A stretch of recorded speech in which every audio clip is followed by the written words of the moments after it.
What's good, y'all? It's your boy D-Lou back at it again with another banger video.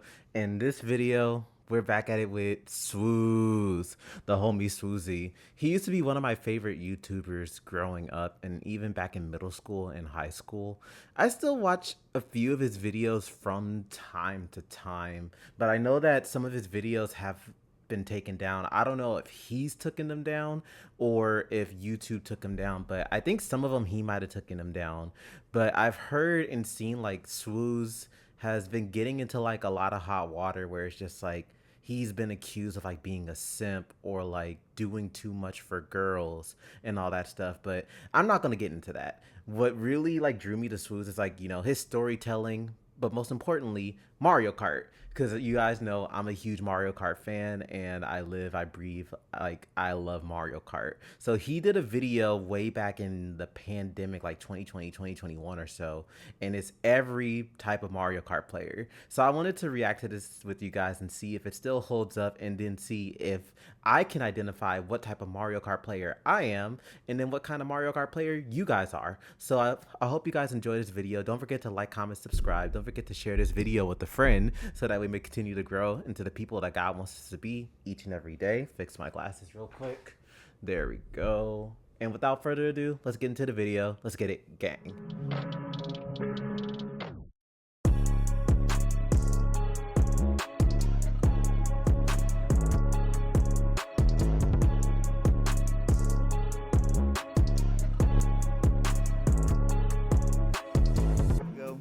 You know when you're out, you're at that party, you ain't been there that long, but you're already ready to go?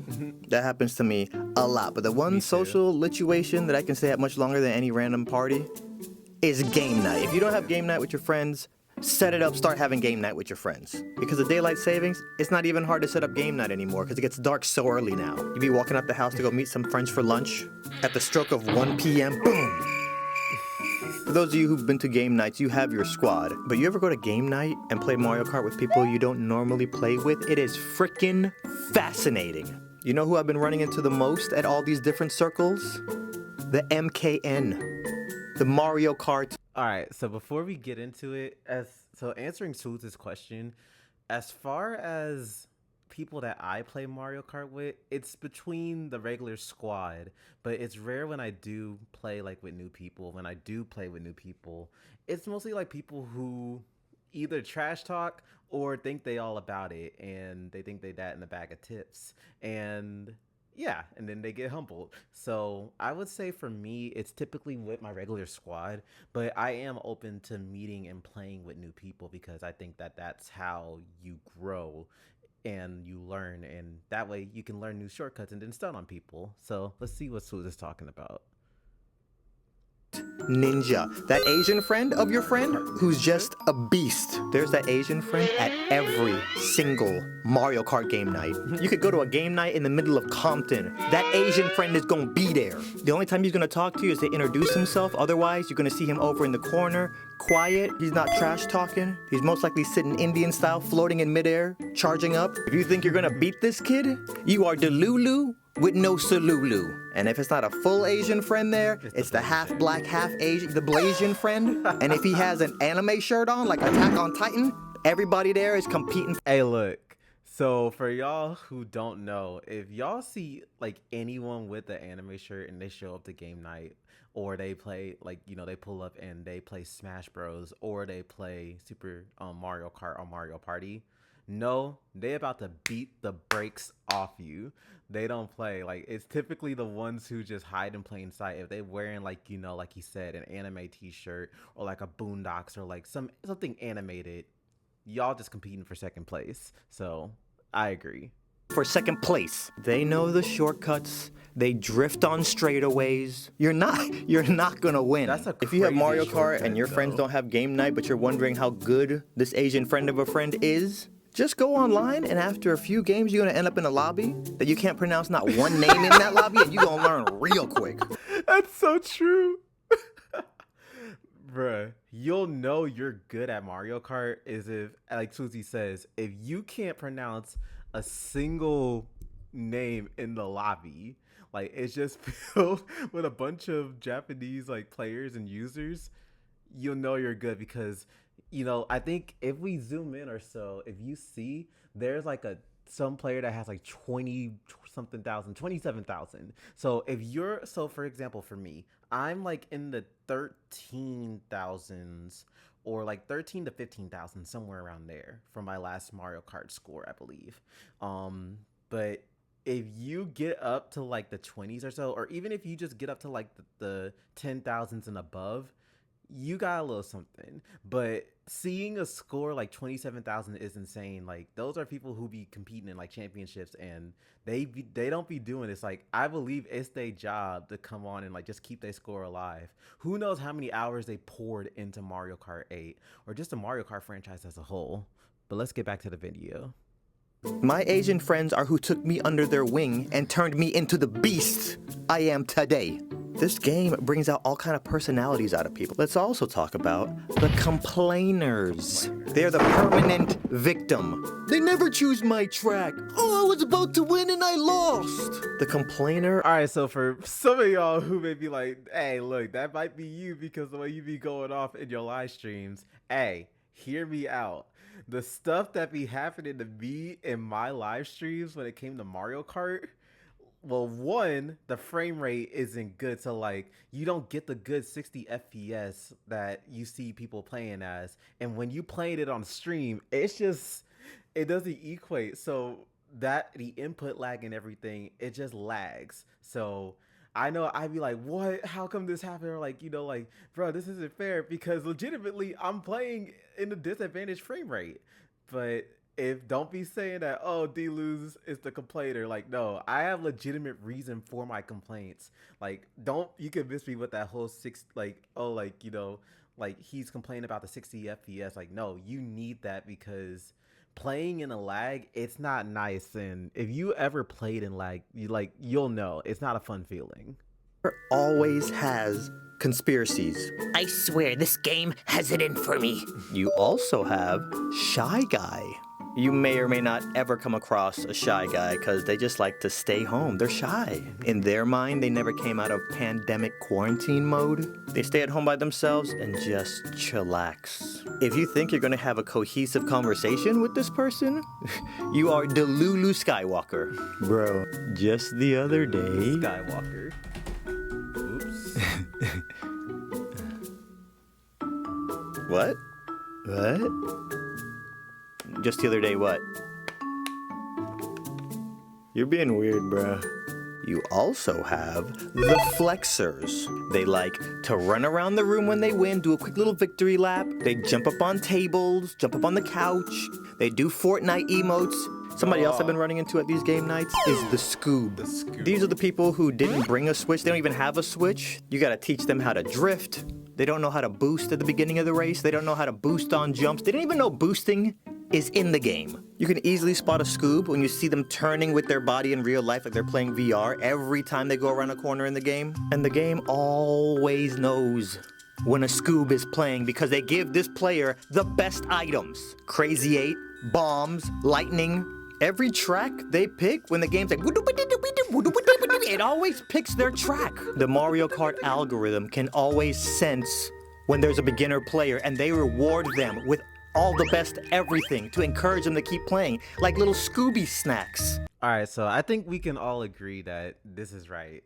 Like, I think the Scoobs are like the beginner players. They get the best items because one, they don't know how to play. So two, I do think that the algorithm can kind of pick up on if a beginner player is playing, and therefore they're going to help and give them assistance. So I think that is a fair assessment. So I do agree with that one, but I also noticed that you be in like 4th or 5th place, and some people can be getting some of the bonkers items. Like you get a blue shell. I even seen someone get a star. I think it happened to me in like 4th place. And I was like, wait, why am I getting a star in 4th place? So I think the opposite could also happen to like not Scoobs.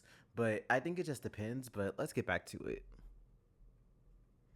So yeah, Scoobs, short for Scooby Snacks. And shout out to the Scoobs, because next to every Scoob is the lurker, the person who don't want the smoke. They're just there to watch. They show up to game night just for the memes. Low-key, I think lurkers just show up to watch the drama. They like to watch the whole room explode at the finish line.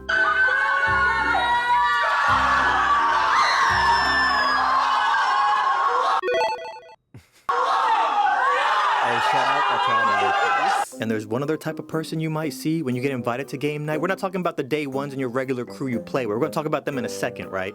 But when you get invited to game night, there's one other dude you gotta look out for. The UC. The narc. Some of y'all know exactly who I'm talking about. The undercover pros. Yes, sir. UCPs.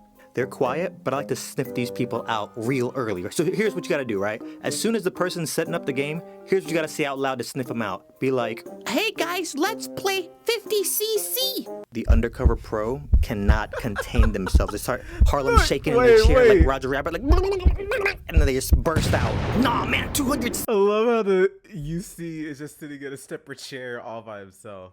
But I think that is true where like the UCs, they could just be sitting, chilling all by themselves. Like they pull up and they don't say that much, but when you test them or like when you say like, oh, like, you know, let's just do regular or like 50cc, 100cc, but like, nah, like we're doing 150cc, Rainbow Road, Bowser's Castle, whatever the hardest track is, they going to pick it. But I think there's different levels and different types of undercover pros, of UCPs.